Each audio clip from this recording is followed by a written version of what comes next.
हा सत्संग संत रामपालजी महाराजांचा असून मराठी भाषिक भक्त समाजास सहज समजावे म्हणून हिंदी भाषेतून मराठी भाषेत रूपांतरित करण्यात आलेले आहे.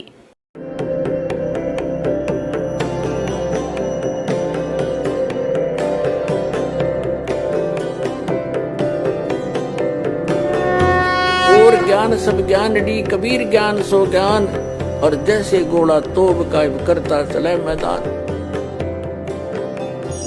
जगद्गुरु तत्वदर्शी संत रामपालजी महाराजांचे अमृत वचन सर्व पवित्र धर्मांच्या व पवित्र शास्त्रांच्या आधारावर. तो महास्वर्गात जातो, ओम नामाचा जप करून तिथून खर्च करून येतो.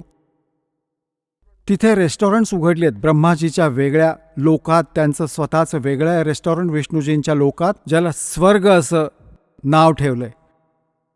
तर आम्ही आपली पुंजी तेथे नेतोय. तिथे आपला टॅक्स घेतात, कोणाचा 10%, कोणाचा 15-20%, कोणाचा 25%. तुमच्या धनावर ते चार्ज घेतात. बाकी खाणे तुमच्या पैशाने, जसे तुम्ही हॉटेलमध्ये जाता ते चार्ज वेगळा लावतात तुम्हाला.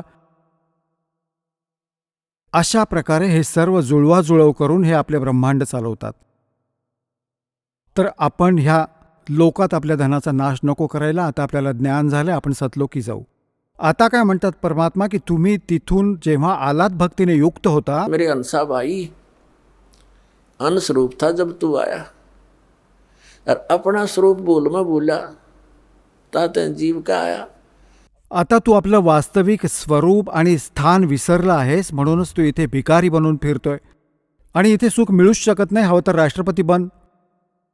काही ना काही टेन्शन, त्याला काही पारिवारिक आपत्ती येईल, त्याच्या शरीरात असा काही आजार असेल की डॉक्टर पण फेल होतील भक्तिहीन प्राण्याचे.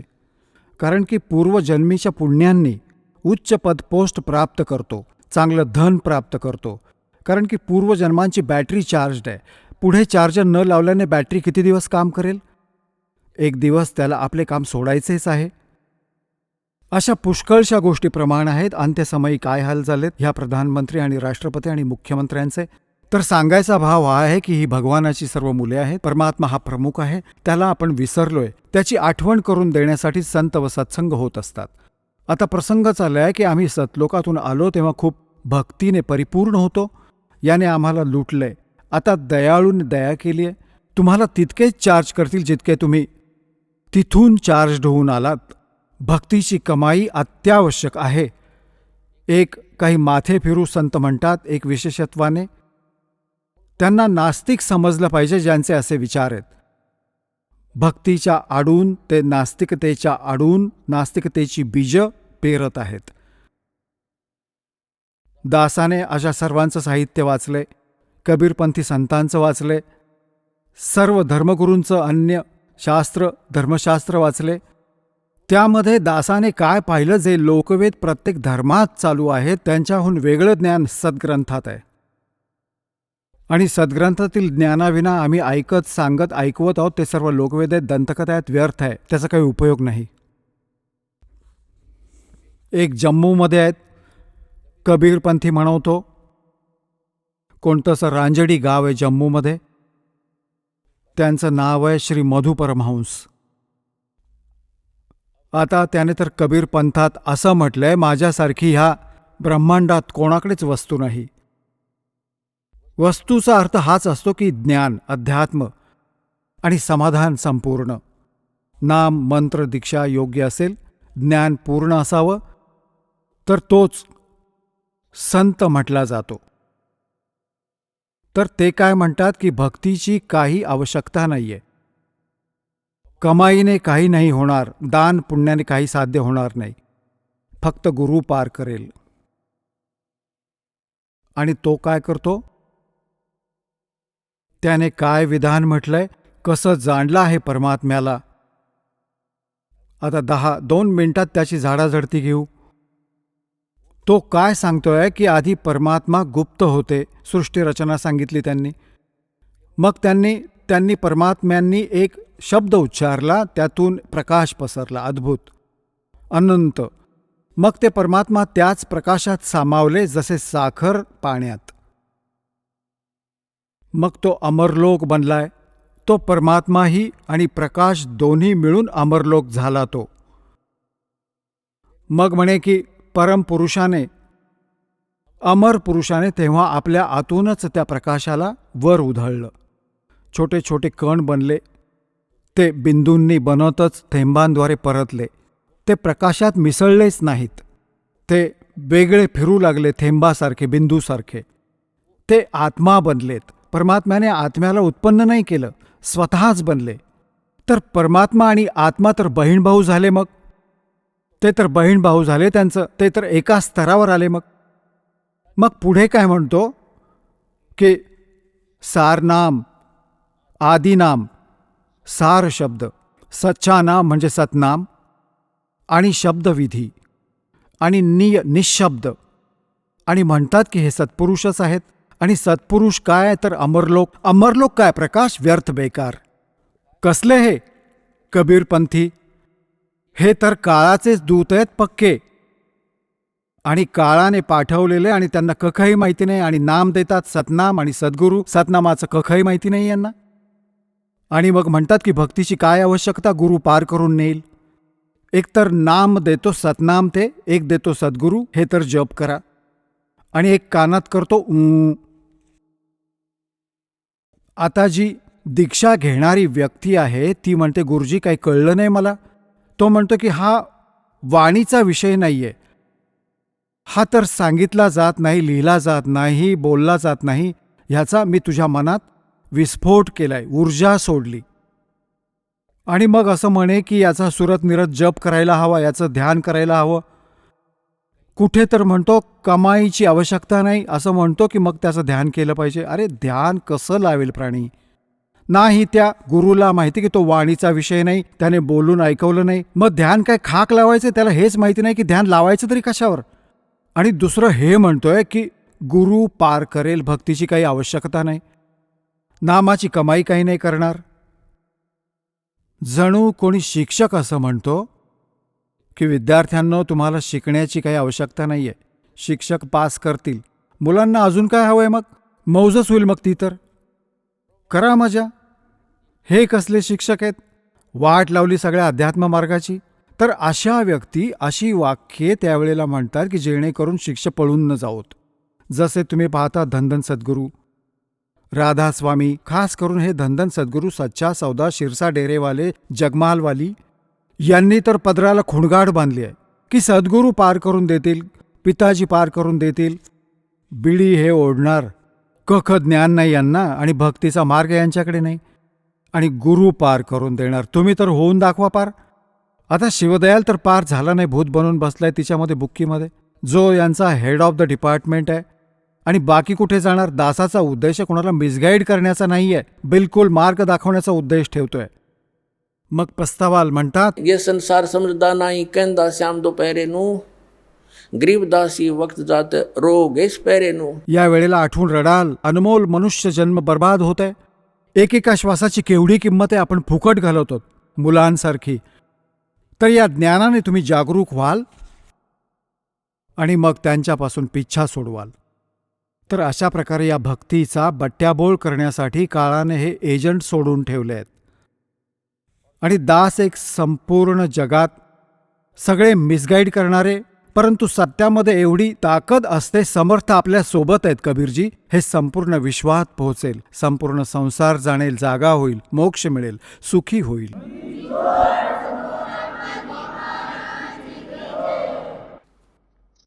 आता हे कबीरपंथी असूनही हे म्हणतात भक्ती उपयोगाची नाही, तर पक्के शत्रू आहेत. मग आणि परमात्मा कबीरजींचे शत्रू आहेत हे लोक. आता काय सांगतात परमात्मा? कबीर साहेब सुमरणच्या अंगात किती महत्वपूर्ण वाणी म्हटली आहे स्वामींनी. कबीर सुमरण मार्ग सहज का, सतगुरु दिया बता, श्वास उश्वास जो सुमरेगा, एक दिन मिलसी आए. कबीर माला श्वास उश्वास की, फेरेंगे निजदा से, 84 भर में नहीं फिर कटे कर्म की फांसी. आता कबीर परमात्मा जे म्हणतात, की माला श्वास उच्छ्वास की, ही खरी माळ श्वास उच्छ्वासाच्या मंत्राची आहे. 2 अक्षरी मंत्र आहे, ज्यात एक ओम अक्षर आहे, एक तत् हा गुप्त आहे, ज्याला प्राप्त झालाय त्याला माहीत आहे. तर माळ श्वास उच्छ्वासाची याचे सुमरण करायचे आहे, जप करायचा आहे याचा सतनामाचा. फेरेंगे निजदासे म्हणजे विशेष भक्तच याला ओळखू शकतील आणि प्राप्त करतील. 84 भर में नहीं फिर कटे कर्म की फांस। कबीर सुमरण सार है और सकल जंजाले, आद अंत मद सो दिया ये दूजा देखा ख्याल। बाकी तर स्वप्न पाहत आहोत, असे तसे करून याच्या व्यतिरिक्त काही नाही होणार. निज सुख आत्म राम है, दूजा दुख अपारे, मनसा वाचा कर्मणा कबीर सुमरण सार। परमात्मा म्हणतात मन कर्म वचन यापासून सांगत आहे मी, हे सुमरण सार वस्तू आहे, याचे अवश्य सुमरण कर, जप कर.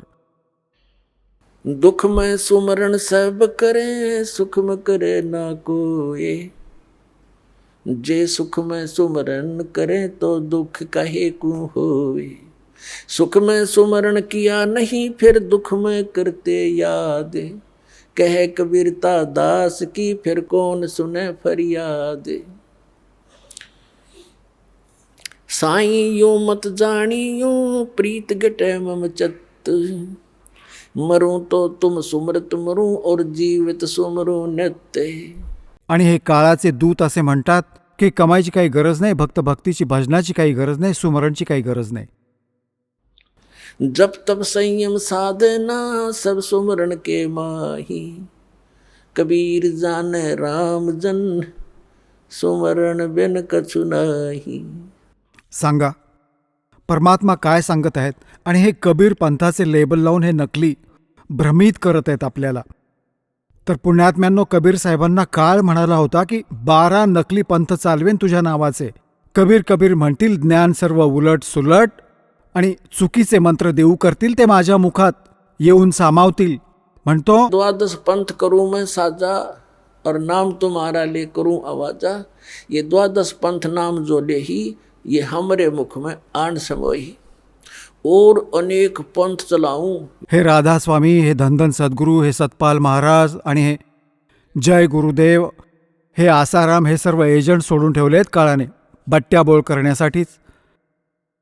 आणि एक सतपालचा भाऊ आहे प्रेम रावत, ज्याला बाल योगेश्वर म्हणतात.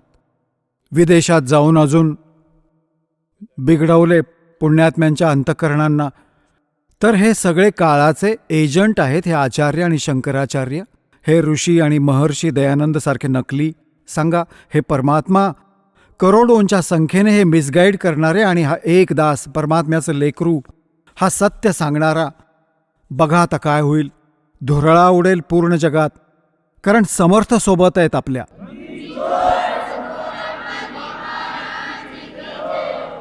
कबीर परमात्म्यांचे वचन आहे, ज्याच्या एक वचनाने सर्व ब्रह्मांडे फिरत आहेत. त्यांचे वचन कोणी फेल करू शकते?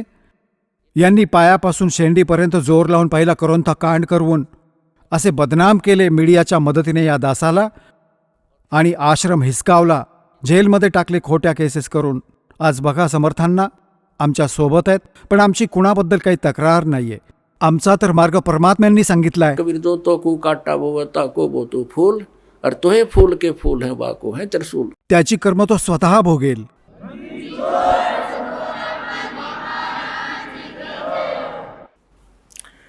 कबीर सतनाम सुमर ले प्राण जाएंगे छूटे, घर के प्यारे आदमी ही चलते लेंगे लूटे। आणि हे असं म्हणतात, भक्तीची काही गरज नाही, नामाची कमाई काही कामाची नाही. कबीर लूट सको तो लूटियो राम नाम की लूटे, पीछे फिर पछताओगे प्राण जहांगे छूटे। कबीर चिंता तो सतनाम की और न चिंता दास है, जो कुछ चिंता नाम बिना वाए काल की फांस है।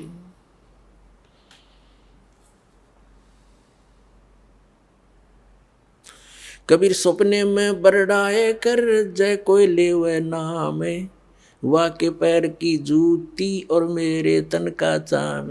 हे भगवान तर काय म्हणत आहेत कबीरजी की जर स्वप्नात कोणी बरळले आणि या नामाचा जप केला तर म्हणतात की तो एवढा पुण्यकर्मी जीव आहे, त्याच्यासाठी मी माझ्या पायांचे चांबड्याचे जोडे बनवीन त्या प्रिय आत्म्यासाठी. सांगा परमात्मा तर काय सांगू इच्छित आहेत, किती महत्त्व देत आहेत या पुण्यात्म्याला जो भक्ती करतो, सतनामाचे स्मरण करतो. आता स्वप्नात कोण बरळेल? स्वप्नात तो बरळेल जो दिवसा भक्ती करेल. जशी दिवसा करतो कर्मे, रात्री स्वप्नही तीच पडतात. संपूर्ण दिवस जसं कोणी केळी विकत असेल, घ्या 10ला 20, 10ला 20, 10ला 20, 200, 40ला डझन. आता रात्री बरळायला लागला 10ला 20, 10ला 20, कारण त्याचा सराव दिवसा जो झाला स्वप्नातही तेच बोलतो. तर असेच पुण्यात्म्यांनो, आपण दिवसा जसे जपाचे चिंतन करू, भगवंताच्या भजनाचे चिंता, त्या नामाच्या स्मरणाची, भगवानांच्या सत्संगाची, ज्ञानाची, तर आपल्याला स्वप्नही तशीच पडतील. तर तो किती पुण्यकर्मी प्राणी आहे परमपित्याचा पुत्र, की स्वप्नात बरळून पुटपुटत राहील, स्वप्नात बरळत राहील नाम सतनाम, जसे स्मरण दिलेलं आहे तसं.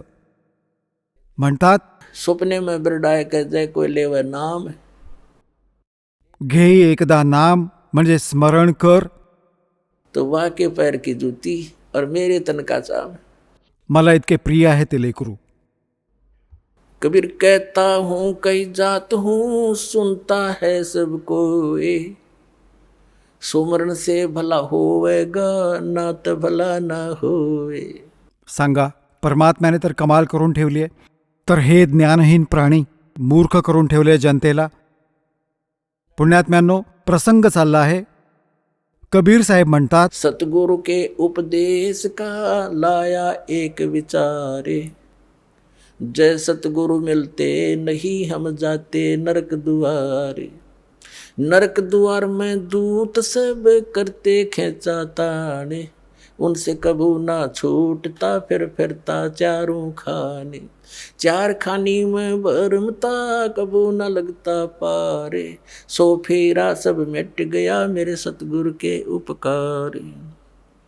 सात समंदर की मसी करूं और लेखनी करूं बन राय, धरती का कागज करूं गुरु गुण लिखो न जाए. गुरु मानुष कर जानते ते नर कहिए अंधे, ओवे दुखी संसार में फिर आग काल के फंदे. आता पुण्यात्म्यांनो, परमात्मा किती महत्त्व सांगतायत सद्गुरूंचे, सच्चा गुरूंचे. जय सतगुरु मिलते नहीं हम जाते नरक द्वार, और नरक द्वार में दूत सब फिर करते खेचा ताण, उनसे कदे ने छूटता और फिर फिरता चारों खान. त्यानंतर नरक भोगून त्यांचे जोडे खाऊन यमाच्या दूताचे मग नरक 84 लाख योन्यांमध्ये येतो. आणि मग काय सांगतात, चार खानी में भरमता और कबू ना लगता पार, सो फेरा सब मिट गया मेरे सतगुरु के उपकार. ह्या सगळ्यातून बायपास काढला गुरुजींनी, सद्गुरूंनी. तर अशा सद्गुरूंचा महिमा लिहू लागलो. म्हणतात सात समंदर की मसी करूं और लेखनी. मसी म्हणजे शाई. 7 समुद्रांची शाई करू आणि संपूर्ण पृथ्वी एवढा कागद घेऊ आणि सर्व झाडाझुडपांची लेखणी करून करून एका वृक्षातून किती लेखणी तयार होतील, करोडो. आणि म्हणतात की सर्व लेखण्या झिजतील, समुद्रासारखी शाई सुद्धा संपून जाईल आणि धरते एवढा कागदही शिल्लक त्यात जागा नाही राहणार लिहिता लिहिता. तर गुरु गुण लिखा नहीं जाए. तर लिहून दाखवा त्या सद्गुरूंच्या गुणांना. एका कुत्र्याच्या आयुष्याबद्दल लिहायला घ्याल तर सकाळपासून संध्याकाळपर्यंत किती कष्ट घेतो. आधी तर अभिमानाने शेखी मिरवत होता, चांगली पोस्ट मिळवून 2 पैसे घरी असतील, भगवानाला पुजले नाही, आता कुत्रा म्हणून सैरसपाटे मारते. कबीर साहेब म्हणतात आपल्या वाणीत, बीबी पड़ते रही थी और डोडी लगे थी बाहर। अब गातू गाड्या फिरती है वो बने कुतिया बाजार। त्या नवाबांच्या मुली बायका, स्त्रिया आणि राजांच्या बायका पडद्यात राहायच्या. दालनांपुढे त्यांच्या पहारे लागलेले असायचे. कोणी गैरव्यक्ती, अशी तशी व्यक्ती आपल्या घरात घुसू नये म्हणून. आणि उच्च घराण्यातील लेकीसुना म्हणवून घेत असत. सत्संगाला जाणे म्हणजे त्या अपमान समजायच्या. आपली अब्रू नाही राहणार आपल्या. लेकी सुना जर सत्संगाला संतांकडे जात असतील तर आता त्या कुत्री होऊन फिरत आहेत, निर्वस्त्र फिरत आहेत त्या. बाजारामध्ये उघड्यावर कवडी मोल केले एका रामनामाविना या खोट्या चोचल्यांनी. तर काय सांगतात? बीबी पड़ते रही थी और डोडी लगे थी बाहर। इब गातू गाड़ी फिरे वह बने कुतिया बाजार। वो पर्दे की सुंदरी सुनो संदेशा मोर। अब गातू गाड्या फिरती है वो करे सुरायों शोर। आता परमात्मा आपल्याला आठवण करून देऊ इच्छितात.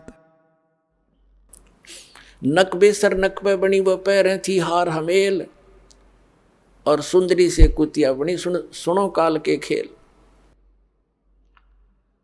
आता काय सांगितलंय की आधी तर त्या, कारण की काजू किसमिसचे हलवे खायच्या, काजू किसमिस युक्त आणि उष्टे टाकायच्या त्या दासी खायच्या. एक कारण मागच्या पुण्यकर्मांची बॅटरी चार्ज होती त्यांची.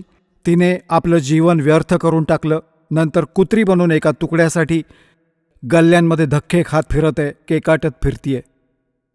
तर या दुःखांना आठवून पुण्यात्म्यांनो परमात्म्याची आठवण येईल तुम्हाला. आत्ता तर आपण अभिमानी झालो आहोत, कारण की आपल्याला जे ट्रेनिंग मिळाले संसाराकडून ते तर पैसे कमावण्याचेच मिळाले, सांसारिक परंपरा जपण्याचे मिळाले आहे. परमात्म्याच्या प्राप्तीचा तर सद्गुरूच मार्ग दाखवतात. आणि सद्गुरू मग काय सांगतात? सद्गुरू सांगतात, नाम सोमर ले सुकर्म कर ले कौन जाने कल की खबर नहीं पल की। नाम सोमर ले सुकर्म कर ले कौन जाने कल की खबर नहीं पल की। कोडी कोडी माया जोड़ी इब बात करी छल की। कोडी कोडी माया जोड़ी बात करे छल की। पाप पुण्य की बांधी पोटरिया या कैसे हो हल्की खबर नहीं पल की। नाम सुमर ले सुकर्म कर ले कौन जाने कल की खबर नहीं पल की। मात पिता परिवार भाई बंधु या तरिया मतलब की। मात पिता परिवार भाई बंधु या तरिया मतलब की। चलती बरिया कोई न साथी या मट्टी जंगल की खबर नहीं पल की। नाम सुमर ले सुकर्म कर ले कौन जाने कल की खबर नहीं पल की। तारों बीच चंद्रमा जो झलके तेरी महिमा जला झलकी। आज कोणती उच्च पोस्ट प्राप्त आहे, चांगला कोणी राजकीय नेता आहे किंवा कोणी पैसेवाला माणूस आहे, म्हणतात आज तू आपल्या मागील पुण्यकर्मांमुळे इतर समाजात असा चमकत आहे जसा ताऱ्यांमध्ये चंद्र. परंतु भक्ती न केल्याने मग काय दुर्दशा होईल? तारों बीच चंद्रमा जो झलके तेरी महिमा जला झलकी। तारों बीच चंद्रमा जो झलके तेरी महिमा जला झलकी। बने कुकरा बिष्टा खावे बने कुकरा बिष्टा खावे अब बात करे बल की खबर नहीं पल की। नाम सुमर ले सुकर्म कर ले कौन जाने कल की खबर नहीं पल की। ये संसार रहन का सपना जैसे ओस बूंद जल की, ये संसार रहन का सपना जैसे ओस बूंद जल की, सतनाम बिन सब है साधना जैसे गारा दल दल की, खबर नहीं पल की। नाम सुमर ले सुकर्म कर ले, कौन जाने कल की, खबर नहीं पल की। अंत समय में चले अकेला, तेरे आंसू ने न ढल की, अंत समय जब चले अकेला, तेरे आंसू ने न ढल की। कहे कबीर शरण गए मेरी, हो रक्षा जल थल की, खबर नहीं पल की। नाम सुमर ले सुकर्म कर ले, कौन जाने कल की, खबर नहीं पल की। बघा काळाने आपल्याशी कसा धोका करून ठेवलाय याची भगवान आपल्याला आठवण करून देतात. आता सारे आयुष्य ह्याच कुटुंबाच्या पोषणासाठी सांसारिक परंपरांच्या जुळवाजुळवीमध्ये आपण व्यतीत करतो आणि मध्येच काही कारणाने रोगामुळे व्यक्ती मृत्यूला प्राप्त होऊ लागते, तेव्हा रडतो. तेव्हा परमात्मा म्हणतात की जेव्हा तू हे भरलेले कुटुंब सोडून जाशील आत्म्या, तेव्हा धाय मोकलून रडशील. कारण की ज्यांच्यासाठी तू सर्व आयुष्य खर्चलेस ते तुझ्याबरोबर नाही जात आहेत.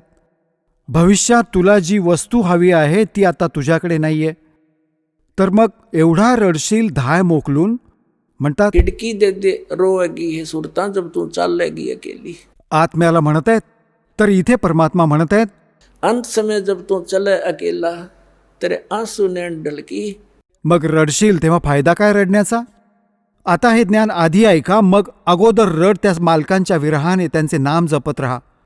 सांसारिक कामेही भगवान व्यवस्थित करतील. राजा लोकही जेव्हा आपल्या प्रयत्नांनी जेव्हा हरतात किंवा थकतात, परमात्म्यालाच शरण जातात. आणि ते तुम्हाला सरळपणे मिळत असेल तर मग शरण का नाही जायचे आपणही आपली तीच भक्ती करावी. आता परमात्मा पुण्यात्म्यांनो हर तऱ्हेने या झोपलेल्या भांग प्यायलेल्या आत्म्याला जागे करू इच्छितात. आपण या काळाच्या मायेची भांग खूप पिऊन ठेवली आहे आणि परमात्म्याने हे अँटीबायोटिक एवढे बेसुमार देऊन ठेवलंय, हिला उतरवूनच टाकतील हे सत्य माना.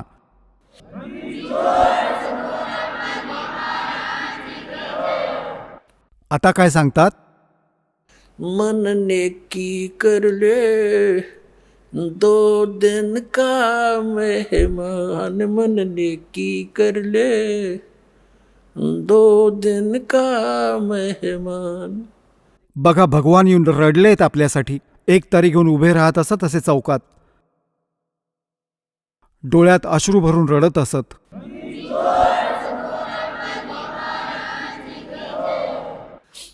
या काळाची भांग पिऊन आपण एवढे मदहोश झालोत, परंतु परमात्मा जागोजागी उभे राहून एक तारी घेऊन आपल्याला या काळाच्या जाळ्याबद्दल समजवायचे. आपल्याकडे वेळ नाहीये, कारण की आपण अशा प्रकारे जखडलो आहोत. काळाने असा जुगाड असे गुंतवले आपल्याला. या शरीरात जर काही तुकडा टाकला तर काम करेल, नाही टाकले तर बंद पडून जाईल. तर परमात्म्याने अशीच मेथड सांगितली की तुम्ही कामही करा, परंतु भगवानाला नक्की भजा. नाम उठत नाम बैठत नाम सोवत जागवे, नाम खाते नाम पीते नाम सेती लागवे. ज्या साधना हठयोग करतात ती साधना ठीक नाही. हा मार्गच योग्य होता, याच्याशी आपल्याला अपरिचित करून टाकले काळाने. तर काय सांगतात परमात्मा, मन नेकी कर ले दो दिन का मेहमान, मन नेकी कर ले दो दिन का मेहमान. जोरू लड़का कुटुंब कबीला, दो दिन का तन मन का मेला. ये जोरू लड़का तेरा कुटुंब कबीला, दो दिन का तन मन का मेला. अंत समय उठ चले अकेला, ये तज माया मंडन, मन नेकी कर ले 2 दिन का मेहमान, मन नेकी कर ले 2 दिन का मेहमान। कहाँ से आया कहाँ जावेगा, यो तन छूटे तब कहाँ समावेगा। कहाँ से आया कहाँ जावेगा, तन छूटे तब कहाँ समावेगा। आखिर तुझको कौन कहेगा, गुरु बिन आत्म ज्ञान, मन नेकी कर ले 2 दिन का मेहमान, मन नेकी कर ले 2 दिन का मेहमान। कौन तुम्हारा सच्चा साईं, झूठी है ये सकल सगाई। परमात्मा म्हणतात तुझा खरा मालक तो सत्पुरुष कोण आहे, आणि या ज्याही काही नात्या गोत्यांमध्ये तू गुंतून बसलायस हे तर अस्थायी आहेत. आज मृत्यू झाला तर उद्या हे तुझे नाही आहेत. तर आठवण करून देत आहेत. हे नाही म्हणत आहेत की यांना सोडून जाऊन एकटे बसा, नाही. हे जाणून एक काम अजून सुरू करा भक्तीचे. याला नाकारू नकोस. मग तुझी सर्व कामेही नीट होतील आणि मोक्षही मिळेल, अगदी सहज मिळेल. कौन तुम्हारा सच्चा साईं, म्हणजे कोण आहे खरा भगवान, खरा परमात्मा, याची पारख कर. कौन तुम्हारा सच्चा साईं, झूठी है ये सकल सगाई। कौन तुम्हारा सच्चा साईं, झूठी है ये सकल सगाई। चलने से पहले सोच रे भाई, कहाँ करेगा विश्राम, मन नेकी कर ले 2 दिन का मेहमान।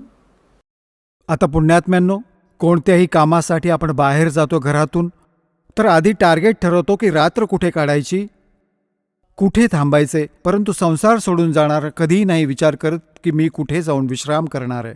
तर परमात्मा म्हणतात, चलने से पहले सोच ले रे भाई, कहाँ करेगा विश्राम।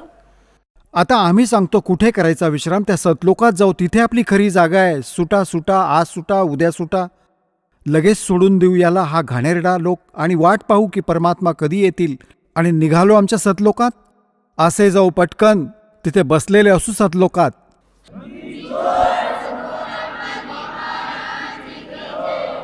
रहट माल पन घट जो भरीता, आवे जावे बरे और रीता। हर हट माल पन घट जो भरीता, आवे जावे बरे और रीता। जुगन जुगन तू मरता जीता, करवा ले रे कल्याण, मन नेकी कर ले 2 दिन का मेहमान, मन नेकी कर ले 2 दिन का मेहमान। 184 की सह तरासा, ऊंच नीच घर लेता बासा। 184 की सह तरासा, ऊंच नीच घर लेता बासा।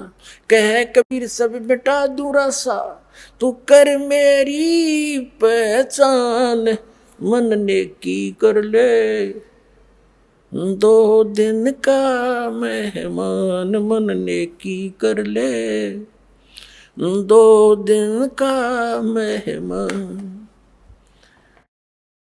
पुण्यात्म्यांनो, प्रसंग चाललाय. मात पिता मिल जाएंगे, 184 माँ और सतगुरु सेवा और बंदगी भाई फिर मिलन की ना। आता इथे परमात्मा हेच दृढ करत आहेत की तू कुठून आलास आणि कुठे जाशील.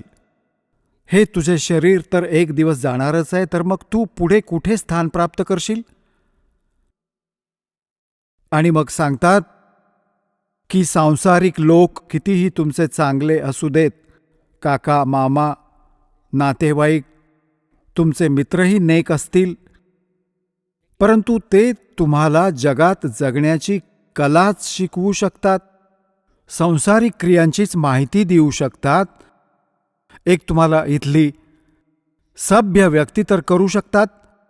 त्यासाठी परमात्मा म्हणाले आहेत, कहाँ से आया कहाँ जावेगा, यो तन छूटे तब कहाँ समावेगा, आखिर तुझको कौन कहेगा, गुरु बिन आत्म ज्ञान, मन ने की कर ले 2 दिन का मेहमान.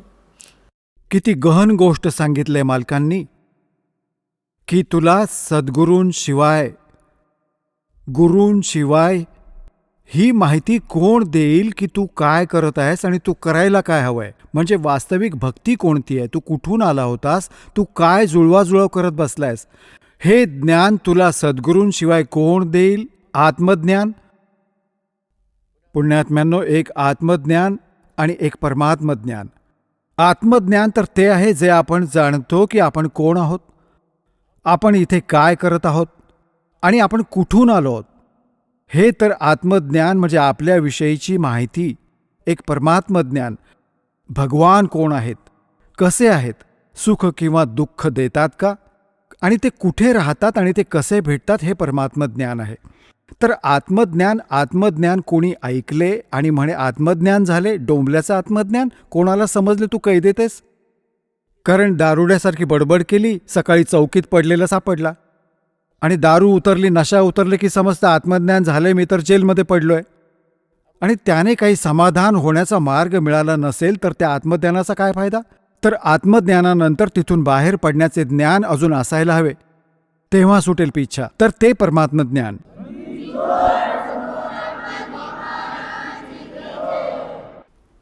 पुण्यात्म्यांनो, सौभाग्य आहे तुमचे.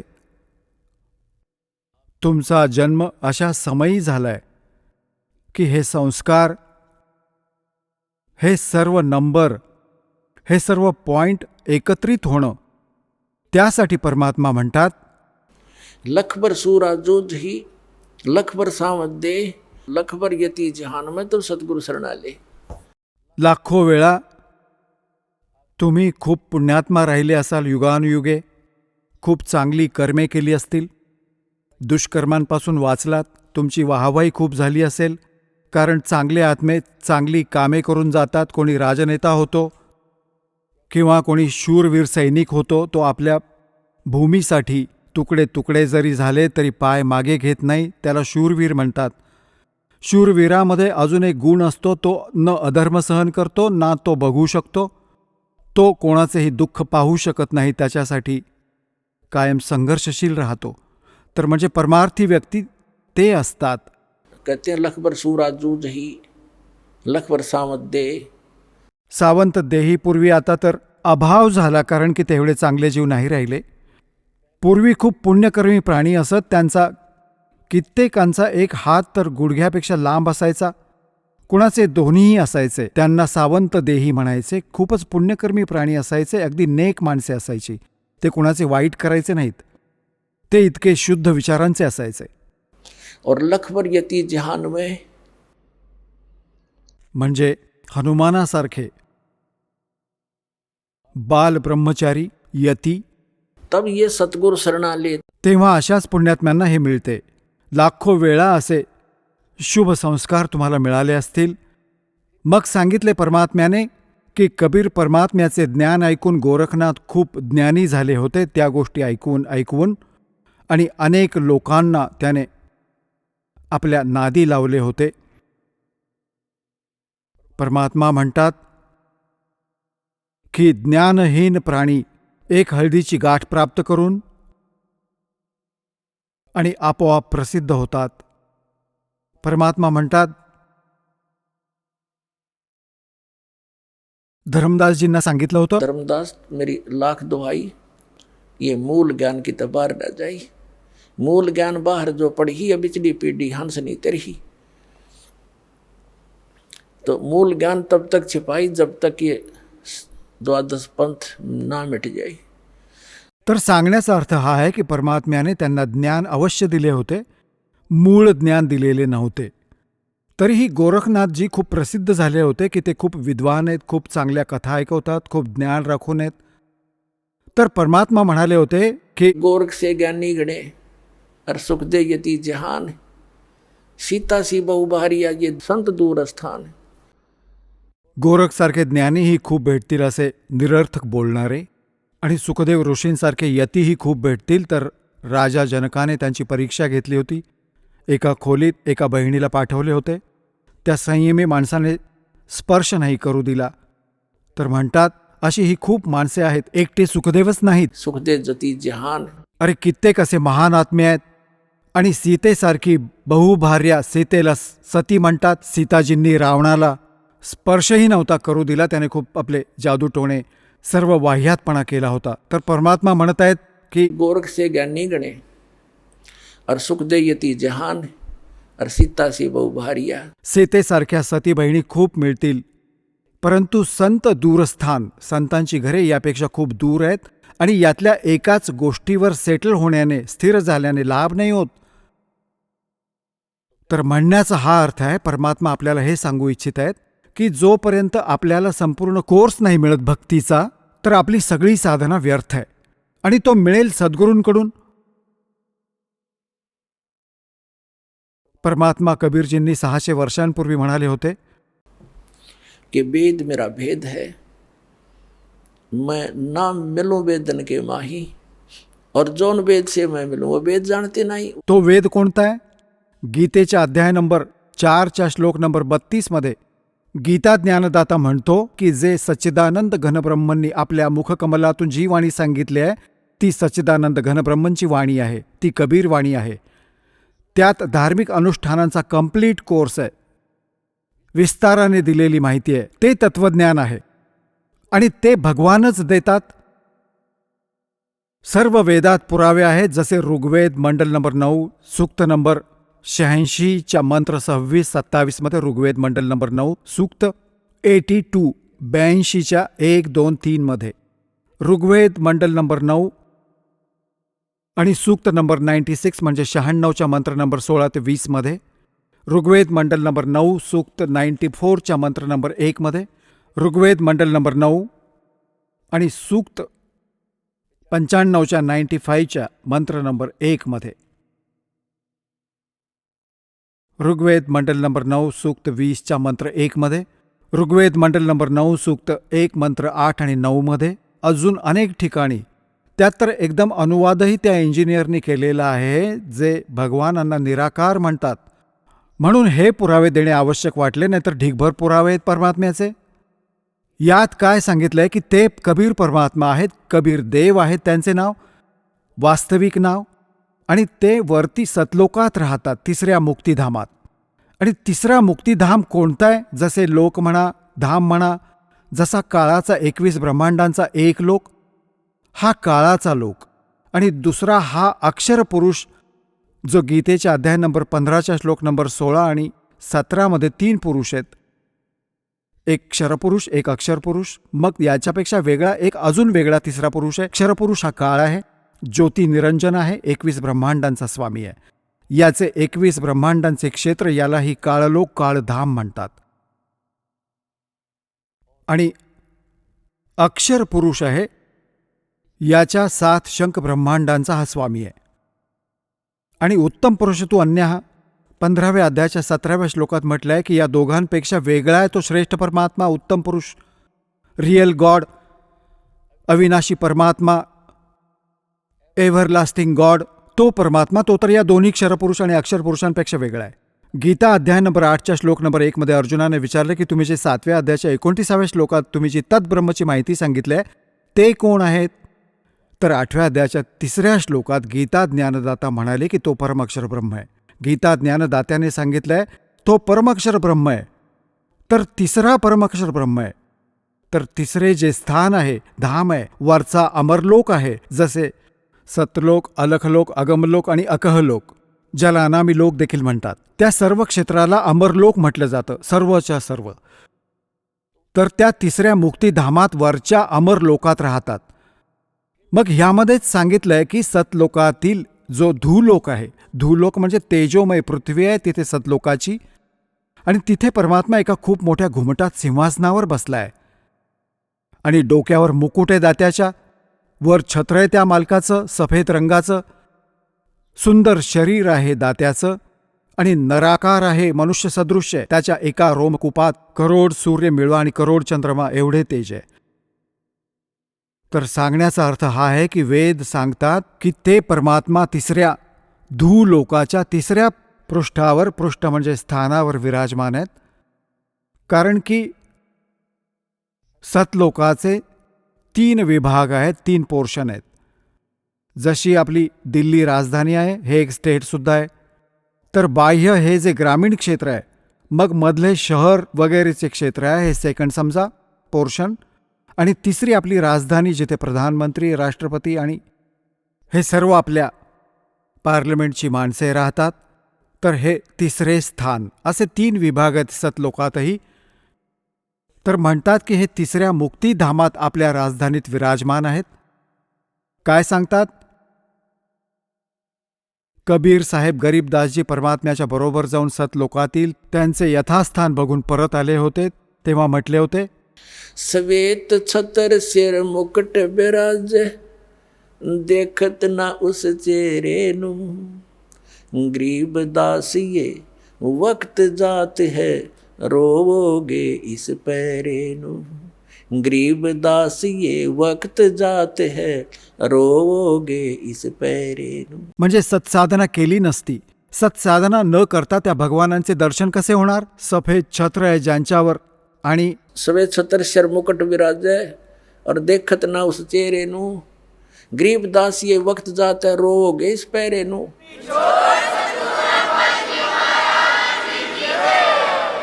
चला आता आपण त्या श्रद्धाळूंचे अनुभव जाणून घेऊयात ज्यांनी जगद्गुरू तत्वदर्शी संत रामपालजी महाराजांकडून नामदीक्षा प्राप्त केलेली आहे, तसेच त्यांच्याद्वारे सांगितलेल्या भक्ती मार्गावर चालत आहेत. नमस्कार. नमस्कार. आपलं नाव? माझं नाव श्रीराम गुलाबराव कट्टे. आपण कुठून आलात? मी गोंदवले बुद्रुक, तालुका मान, जिल्हा सातारा, महाराष्ट्र इथून आलो आहे. आपला व्यवसाय काय आहे? सर, माझा व्यवसाय आहे नेट कॅफेचा व्यवसाय करतो मी. संत रामपालजी महाराजांची गुरुदीक्षा आपण कधी घेतली? संत रामपालजी महाराजांची गुरुदीक्षा 10 एप्रिल 2010 घेतली मी. संत रामपालजी महाराजांची गुरुदीक्षा घेण्या अगोदर आपण व आपला परिवार कोणती भक्तिसाधना करत होतात? संत रामपालजी महाराजांची गुरुदीक्षा घेण्याच्या अगोदर मी माझे आई आणि वडील हे पहिले कबीरपंथी होते आणि कबीरपंथामध्येच भक्तिसाधना करत होते. माझा जन्म झाल्यापासून ते संत रामपालजी महाराजांची गुरुदीक्षा घेण्यापर्यंत मी फक्त कबीरपंथामध्येच भक्तिसाधना केली. याच्यामध्ये पिंगळी बुद्रुक या ठिकाणी एक मंदिर आहे. त्या मंदिरामध्ये गुरुवारचं जाणं, पौर्णिमेला जाणं, त्याच्यानंतर ज्या चंदूबाई महाराज यांच्याकडून मी गुरुदीक्षा घेतली होती आणि अहमदाबादवरून ते यायचे आणि सत्संग वगैरे करायचे. आणि अशा पद्धतीनं फक्त कबीर साहेबांनाच मी मानत होतो आणि या पद्धतीनं भक्तिसाधना करत होतो. शाळेमध्ये गेल्यानंतर अभ्यास करणे, पहिला नंबर काढणे, ज्यावेळेस परीक्षा येईल त्यावेळेस आजारी पडणे, असा त्रास व्हायचा. त्याच्यानंतर व्यवसायासाठी मी जॉबला लागलो, मुंबईला जॉब लागलो, बँकेमध्ये जॉबला लागलो. बँकेमध्ये जॉबला लागल्यानंतर मला आल्सर आणि पॅरालिस असे 2 आजार झाले. सर, जसं आपण सांगत आहात की आपण पूर्वीपासूनच आपल्या घरच्यांच्या म्हणण्यानुसार कबीरपंथामध्ये जोडले गेले होतात आपण आणि कबीरपंथाची आपण भक्तिसाधना करत होतात. तर मला असं विचारायचं आहे की संत रामपालजी महाराज आजच्या घडीला कबीर साहेबांचं ज्ञान देतात आणि ते सुद्धा कबीरांबद्दलच भक्तिसाधना सांगतात. तर तुम्ही पूर्वीच कबीरपंथी असताना संत रामपालजी महाराजांच्या मार्गात आपण कसे काय आलात? त्या मार्गामध्ये येण्याचं कारण असं झालं की पहिल्या मंथांनी मला असं सांगितलं होतं की तुमचा ऐन जवानीमध्ये मृत्यू होईल आणि ती गोष्ट एक मला अशी खटकायची की माझा मृत्यू का होईल आणि ऐन जवानीमध्ये कसा होईल? मी तर कुणाचं काही वाईट केलं नाही, मग माझा मृत्यू का होईल? या गोष्टीवरती मी भरपूर वर्ष माझा अभ्यास चालला होता की असं जर माझ्यावरती संकट येणार असेल, मग त्या संकटातून मी बाहेर कसा येणार, माझी जीवनरक्षा कसं होणार? त्या म्हणताना मी विचारलं की याच्यासाठी काय करावं लागेल? तर ते म्हणायचे भक्ती करा, सगळं ठीक होईल, भक्ती करत राहा. पण त्या भक्तीपासून मला काही लाभ प्राप्त होत नव्हता. त्याच्यानंतर एक भगत जे आहेत त्यांनी मला भक्ती सौदागर को संकेत हे एक पुस्तक दिलं आणि त्यांनी सांगितलं की खरा कबीर परमेश्वर जर हवा असेल तर हे पुस्तक वाचा तुम्ही आणि बघा याच्यामध्ये काय ज्ञान आहे. ते पुस्तक वाचायला सुरुवात केली. ते पुस्तक सगळं वाचलं, बघितलं मी. त्याच्यानंतर ते आले आणि म्हटले चला सत्संग आहे बरवाला आश्रम सतलोक हिसार या ठिकाणी 3 दिवसाचा सत्संग आहे, त्या ठिकाणी तुम्ही सत्संग बघायला चला. ठीक आहे म्हटलं, जाऊया सत्संग बघून येऊया. आपल्याला काय गुरुदीक्षा घ्यायची नाही, कारण पहिल्या पंथामध्ये सांगितलं होतं की एकदा तुम्ही नामदीक्षा घेतल्यानंतर परत नामदीक्षा घ्यायची नाही. याच्यासाठी मी त्यांच्याबरोबर सत्संग बघण्यासाठी गेलो. 3 दिवसाचा सत्संग होता. 3 दिवसाचा सत्संग बघितला आणि त्याच्यानंतर म्हटलं चला जाऊया घरी आता. तर त्या भगतजीने मला म्हटले की तुम्ही नामदीक्षा घ्या, तुमचा हा त्रास आहे, आल्सर आणि पॅरालिस हा जो त्रास आहे हा तुम्हाला या भक्तीने कमी होईल. तर माझी काय नामदीक्षा घेण्याची इच्छा नव्हती. त्याच्यानंतर मी म्हटलं ठीक आहे, नामदीक्षा घेऊन बघूया, जर फरक पडला तर भक्ती करूया, नाही तर विषय सोडून दे. आपला पहिला कबीरपंथ आहे तो भक्ती करत राहूया आपण. याच्यासाठी मी म्हटलं बघूया, आपण जर फरक पडला तर नामदीक्षा घेऊया. याच्यासाठी मी नामदीक्षा घेतली. सर, जसं आपण सांगत आहात की संत रामपालजी महाराजांचं जे भक्ती सौदागरास संदेश हे पुस्तक आपण वाचलं आणि त्यातनं आपल्याला असा बोध झाला की आपणसुद्धा संत रामपालजी महाराजांची सत्संग ऐकायला तरी हवे. या अनुषंगाने आपण संत रामपालजी महाराजांच्या बरवाला स्थित आश्रमात गेले आणि तेथे आपण त्यांचे सत्संगाचं श्रवण केलं. परंतु आपले जे मित्र होते त्यांनी आपल्याला प्रेरणा दिली की आपणसुद्धा संत रामपालजी महाराजांची नामदेव उपदेश घ्यावे, जेणेकरून आपल्याला जे काही कष्ट आहेत ते पूर्णपणे दूर होतील. त्या अनुषंगाने आपण संत रामपालजी महाराजांची नामदीक्षा पण घेतली.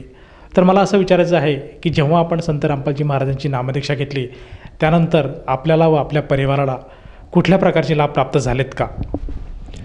संत रामपालजी महाराजांची नामदीक्षा घेतल्यानंतर मी संत रामपालजी महाराजांच्या दर्शनासाठी गेलो.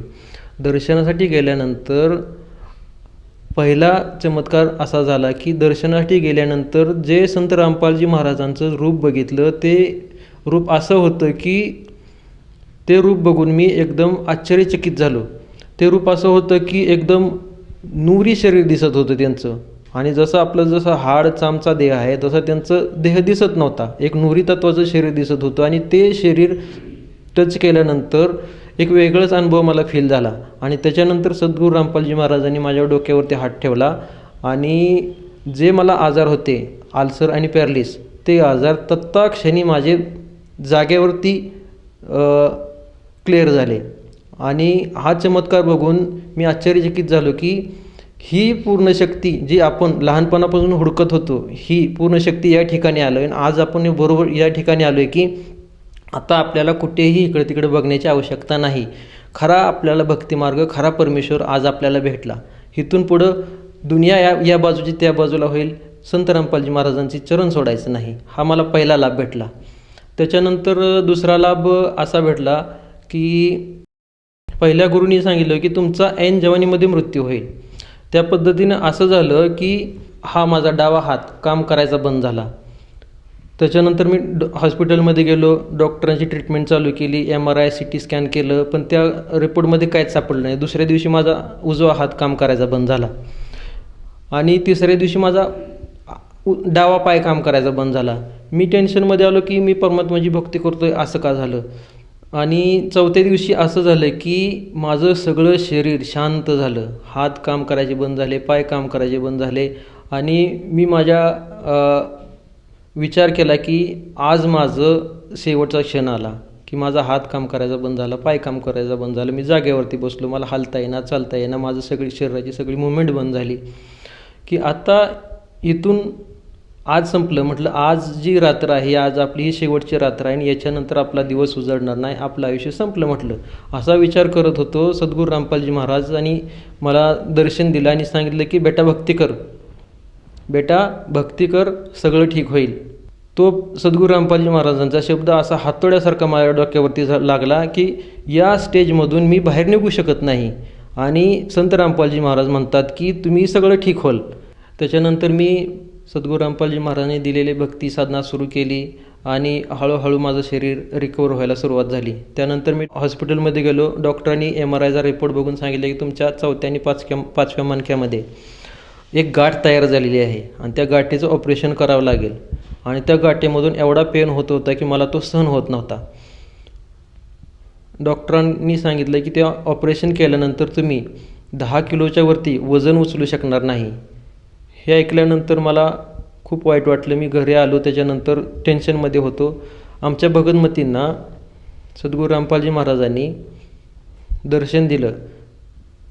सद्गुरू रामपालजी महाराज, आमच्या घराच्या समोर एक आंब्याचं झाड आहे, त्या ठिकाणी सद्गुरू रामपालजी महाराज आले आणि त्यांच्याबरोबर ती 10 ते 12 भक्त होते आणि ते चालत चालत घरामध्ये आले आणि भगतमतींना विचारलं की काय त्रास होतो आहे. भगतमतींनी सांगितलं की भगतजींना डॉक्टरांनी सांगितलं की ऑपरेशन करावं लागेल आणि ते ऑपरेशन केल्यानंतर तुम्ही 10 किलोच्या वरती वजन उचलू शकणार नाही. सद्गुरू रामपालजी महाराज माझ्याजवळ आले आणि माझ्या पाठीवरती हात ठेवला. ज्या मणक्यामध्ये मला त्रास होत होता, जो पेन होत होता, हात ठेवल्यानंतर परमात्म्याने आशीर्वाद दिल्यानंतर तो पेन, तो त्रास त्या तत्क्षणी जागेवरती बंद झाला आणि सद्गुरू रामपालजी महाराजांनी सांगितलं की बेटा भक्ती कर, सगळं ठीक होईल. आणि सद्गुरू रामपालजी महाराज निघून गेले. दुसऱ्या दिवशी मी हॉस्पिटलमध्ये गेलो आणि डॉक्टरांनी परत रिपोर्ट चेक केले आणि सांगितले की तुम्हाला ऑपरेशन करायची गरज नाही. हा सद्गुरू रामपालजी महाराजापासून असा मला लाभ भेटला. अजून अनुभव असा आला, गेल्या ऑक्टोबर महिन्यामध्ये माझ्या अकाउंटला 9,000 रुपये क्रेडिट झाले. मोबाईलला मेसेज आल्यानंतर मी चेक केलं की हे 9,000 रुपये मला कुठून क्रेडिट झाले. मी माझं नेट बँकिंग लॉग इन केलं, चेक करून बघितलं तर कुणाचंही मला देणं घेणं नव्हतं, तरी 9,000 रुपये माझ्या अकाउंटला क्रेडिट झाले होते. त्याच्यानंतर दुसऱ्या नोव्हेंबर महिन्यामध्ये असा चमत्कार झाला की 8,400 रुपये परत माझ्या अकाउंटला क्रेडिट झाले. हा दुसरा अनुभव अजून मला आला. सर, जसं तुम्ही सांगत आहात की संत रामपालजी महाराजांची सद्भक्ती स्वीकारल्यानंतर आपल्याला व आपल्या परिवाराला बरेचसे लाभ प्राप्त झालेत. मुख्यतः आपल्याला सद्भक्ती कळाली आणि जे शारीरिक व्याधी ज्या आपल्या होत्या त्यातूनसुद्धा आपण बरे झालात. तर ह्या अनुषंगाने आपण आपले जे नातलग आहेत, जे आप्तेष्ट आहेत, जो काही आपला मित्रपरिवार आहे आणि त्याचप्रमाणे जो भक्त समुदाय आज आपल्याला टी व्ही चॅनलच्या माध्यमातून आपली जी ही मुलाखत बघत आहेत, त्यांना आपण उद्देशून काय संदेश द्याल? सर्व भगत समाजांना मी हात जोडून प्रार्थना करत आहे की आज पृथ्वी तलावरती सद्गुरू रामपालजी महाराज साक्षात परमात्माच्या रूपामध्ये आलेले आहेत आणि सद्भक्ती देत आहेत आणि सर्व टी व्ही चॅनलच्या माध्यमातून सांगत आहेत की परमेश्वर कोण आहे, सद्भक्ती काय आहे, हे सर्व टी व्ही चॅनलच्या माध्यमातून सांगत आहेत की पूर्ण परमात्मा कोण आहेत. सद्गुरू रामपालजी महाराजांची सर्व भक्त समाजाने नामदीक्षा घ्यावी आणि आपलं कल्याण करून घ्यावं. सर, जसं तुम्ही सांगत आहात की प्रत्येक मानव समाजाने आज संत रामपालजी महाराजांचं ज्ञान समजून घ्यायला हवं आणि सद्भक्ती करून आपल्या जीवनाचं कल्याण करायला हवं. तर ह्या अनुषंगाने जर एखाद्या साधकाला किंवा व्यक्तीला असं जाणवलं की आपणसुद्धा संत रामपालजी महाराजांची नामदीक्षा घ्यावी, तर ती व्यक्ती किंवा तो साधक नामदीक्षा कशी घेऊ शकेल? सर्व विविध चॅनलवरती सद्गुरू रामपालजी महाराजांचे सत्संग येतात. ते सत्संग बघा, त्याच्या खाली एक पट्टी येते, त्या ठिकाणी नंबर दिलेले असतात की तुम्हाला नामदीक्षा घ्यायची असेल तर सर्व जिल्ह्यामध्ये नामदान सेंटर खुले आहेत. त्या नंबरवरती कॉल करून तुम्ही आपल्या जिल्ह्याचा नंबर घेऊन त्या ठिकाणी कॉन्टॅक्ट करून सद्गुरू रामपालजी महाराजांची तुम्ही नामदीक्षा घेऊ शकता. सर, या नामदीक्षेसाठी किती खर्च येतो? सद्गुरू रामपालजी महाराजांची नामदीक्षा घेण्यासाठी 1ही रुपया खर्च येत नाही. निःशुल्क नामदीक्षा दिली जाते आणि त्याच्याबरोबर जी सामुग्री लागणार आहे भक्ती करण्यासाठी ती सुद्धा निःशुल्क दिली जाते. धन्यवाद. सत्साई.